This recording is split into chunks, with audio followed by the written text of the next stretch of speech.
I don't know. Kalizar sent $5. Hey Wurzel. I got a new job. I get to actually use this skills I have. This has never happened before. Pee pee poo poo pay up pay pigs. Thanks, Calazar. That's very cool. You gotta like the job you do. You gotta like the job you do. I've been talking to a lot of boomers recently. I don't know.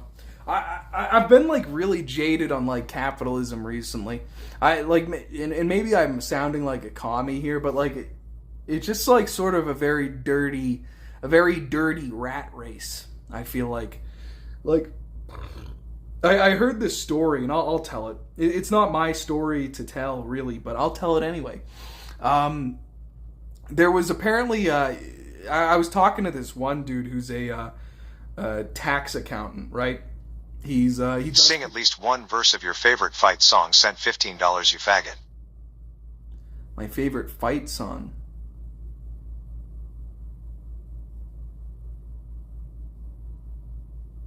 You're the best around. Nobody's ever gonna get you down. I don't know. What's a fight song?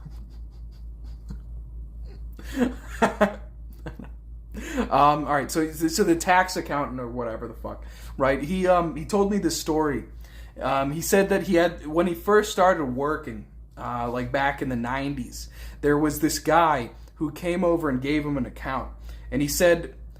He looked at the account, and it was really, really impressive stuff. He was paying taxes on about like $5-10 million worth of assets, and that's why he needed an accountant to figure it all out. Was because most of his taxes weren't from income because he was retired. It was from like a $3 million house, a huge ranch, all these cars. Anonymous sent $5. Oink. Pig. Oink. Pig. Thank you. Anonymous pay pig. Thank you. Right? Fucking $5-10 million. A really rich guy. And he handed him the account and he put his hand on it and he said, I want to tell you how I got this money. Every day of my life, I worked. I was working weekends. I was working vacations. I never took a vacation. I was working Christmas. And the entire time, I would tell my wife that whenever we retired, I'm going to take her around the world and that we're going to travel. We're going to live the life that we always dreamed of, that everything's going to be great, you know? And I continued to work every day and, you know, she never saw me and I was always grinding and I was always trying to accumulate more money and more success so that, you know, whenever we retired, we'd all be good and my children would be well off.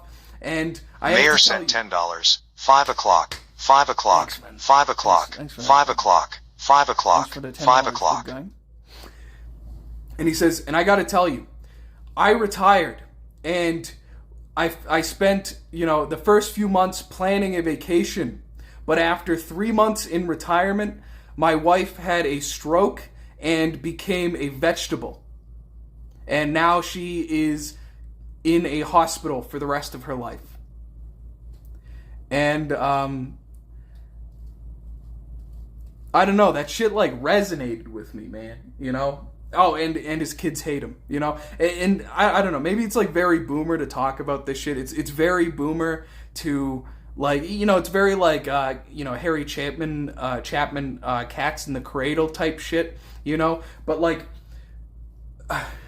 we have this like Protestant Anglo-Saxon work ethic, like dug into our brains, you know? But I feel like we really need a more Mediterranean work ethic, even if it means that we're going to be less successful, or even if it means that we are going to earn less money.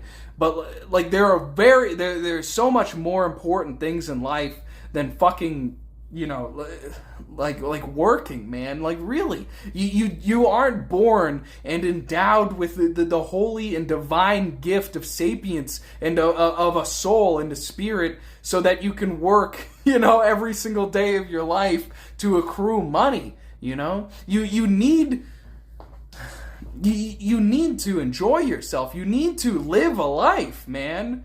You know, like there's niggas out here saying like, oh, I can't go to work. I can't go to mass. You know, I can't go to mass because I have to get ready for work on Monday. It's like, nigga, like how is that not a more like apt and like in your face clue that like you have your priorities all fucked up than like I'm not going to receive communion with God because because I gotta work, you know. It's fucking insane how fucked up these people get on like this rat race towards like the end goal of money. And even if you do strive your entire life towards this end goal of being wealthy and well off, what are you doing, you know? You have $5-10 million in the bank. More likely you have probably like $1 million in the bank, right? And now you're 70 years old. Now you're too old to enjoy it. What are you going to do? You're going to travel the world. You're going to go visit Japan as the like token geriatric who is drinking wine at a restaurant? That's what you worked your entire life for, is so that you can be the geriatric stumbling around in Italy, you know? So that you can be the 70-year-old on a tropical beach in Hawaii, the eyesore 70-year-old fat man who is laying on the beach suntanning. That's why you worked your entire life? And then you what? You have 5 years, 10 years to enjoy it? 5-10 years to enjoy it, right? I'm going to really enjoy my life traveling around the world. I worked my entire life to travel around the world from age 70 to 75. And then I'm going to get diabetes. And then I'm going to blow out my knee. And then I'm going to have, some sort of health issue. And now I have this, like, fucking ball and chain attached to me. And I can't leave my house. And then I die 5 years later, you know? Like, That's why we live on this fucking earth. That's why we sacrifice all of these relationships with other people. That's why we sacrifice the best years of our life. I don't know. It's definitely a balance, you know. I think it's a balance. And I think a lot of people don't view it as a balance. They view it as, I need to be working so as my life, you know. I need to live to work my entire life until I'm 70, you know.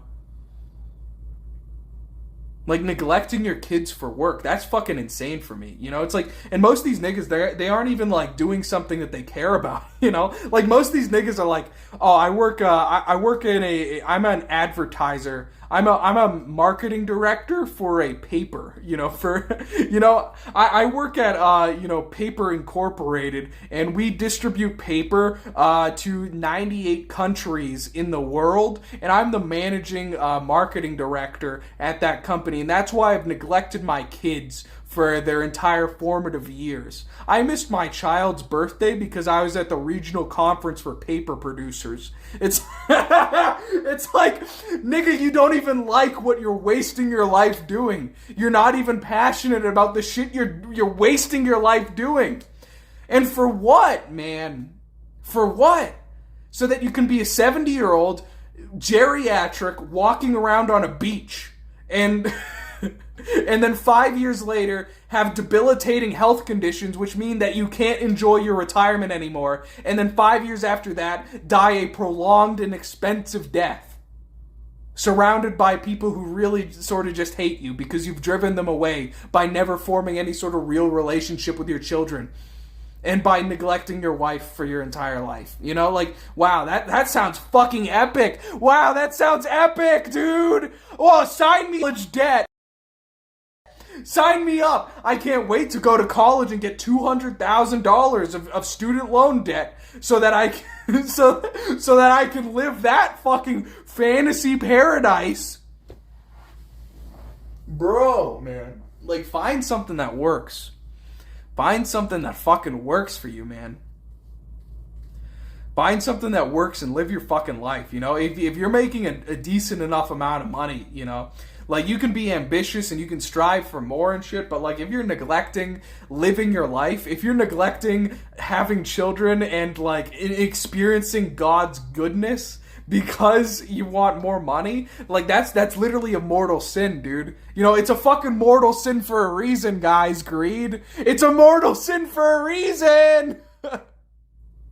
Your worth as a human being isn't defined by, like, the amount of 70-hour work weeks you put in, despite what boomers might want to tell you. I'm a hard-working man. I work 70 hours a week. And it's like, okay, dude, wow. Wow, that's epic. Wow, that's epic, dude. Really cool stuff. How's your son doing? Your son's gay. Doesn't that concern you? I know you said live and let live, And I know you're a big, strong man who works 70 hours a week, but your son's gay. And your wife is fucking a black man. But you are really cool for all those 70-hour work weeks. You've never left the town you were born in. Your son's gay and your wife is fucking black men, but you're super happy because of your 70-hour work weeks. I'm sure, dude. Okay, wow. Sorry, Mr. Boomer. I'm sorry about that one.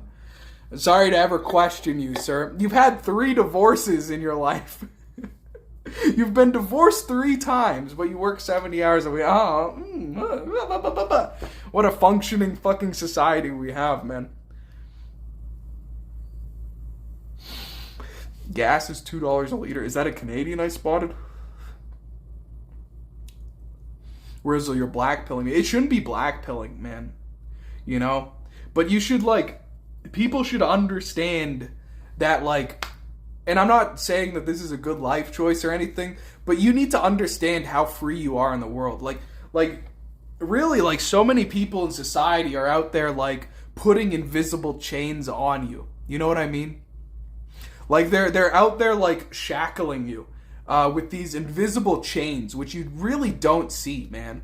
And most of the time, the only time people start, like, waking up and realizing that they have all these invisible chains on them is whenever they turn, like, 40 years old and they have an insane midlife crisis and they start fucking a, 16-year-old girl and cheating on their wife and blowing up their whole family and buying a new car and shit, you know? That's the only time that most men realize all the chains that are on them. But, like, really, you could move to fucking, like, you could move to India tomorrow, you know? You could move to fucking, like, Thailand tomorrow. You could move to Australia tomorrow. You could move to fucking Germany tomorrow. You could move to Italy tomorrow. You could, like, sell everything and just fucking leave.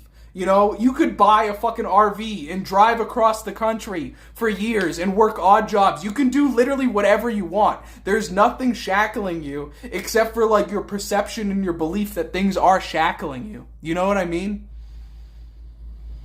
And so many people just get stuck in this and they think, well, I gotta work, 60-hour weeks. I gotta strive in this rat race because, the only worth that I have in this world is based on how hard I work and how much money I make. It's like, no, man, no. The worth you have in this world is what you put into it, the relationships you have with people and the virtue with which you lead your life, the principles which guide you. The love that you have for God, these are things that determine what type of person you are, not the amount of fucking money that you have. Money is important, sure, but it's an important thing to empower your life. It's not the thing that you live your life for,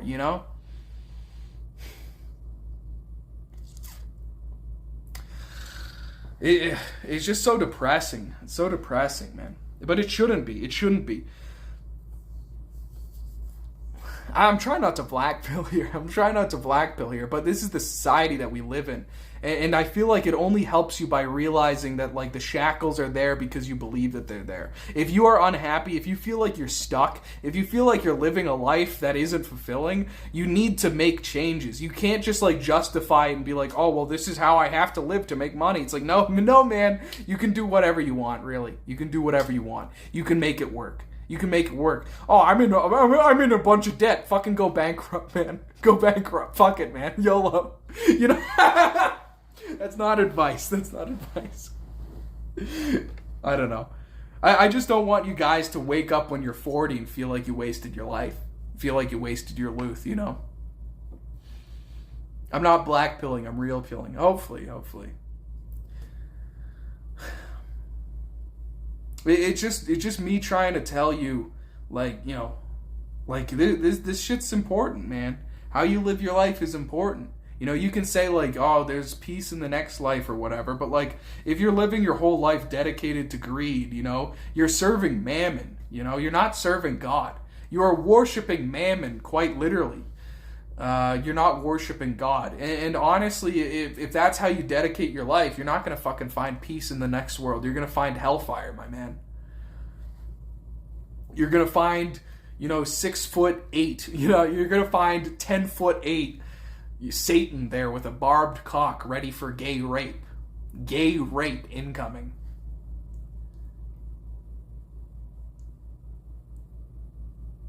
And why? Because you decided that, like, making 200 grand a year was more important than raising your kid, you know? 200 grand a year was more important than, like, playing catch with your son. And now your son, like, gets pegged by his girlfriend, if he even has a girlfriend. Or he's, like, you know, sucking dick on the street, you know? Like, that's the type of shit. Like, that's half the reason our fucking country's so fucked up. Is this, like, lustful dedication for mammon. But whatever.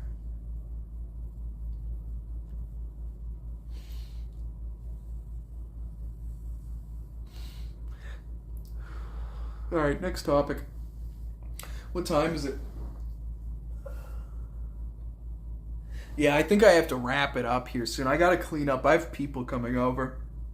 I have, like, a boomer dinner party I have to do. And my house is fucking disgusting, so I gotta clean this shit up. Alright. So I'm gonna leave you here. Alright, goodbye. Time for the end of the stream, boys. I'll try to do a stream tomorrow or something. I really want to do the call-ins. I'm sorry I scammed you guys today. But I started the stream ready for call-ins with the I was in the Discord, but I think the reason you couldn't hear me was because I was in the Discord. So I'll try to find a way to... I'll talk to the other cozy streamers and see if there's a way to be on call with people while you're on your phone only. But, alright, I'll see you guys later. Alright, you guys stay here. I'm gonna go. I'll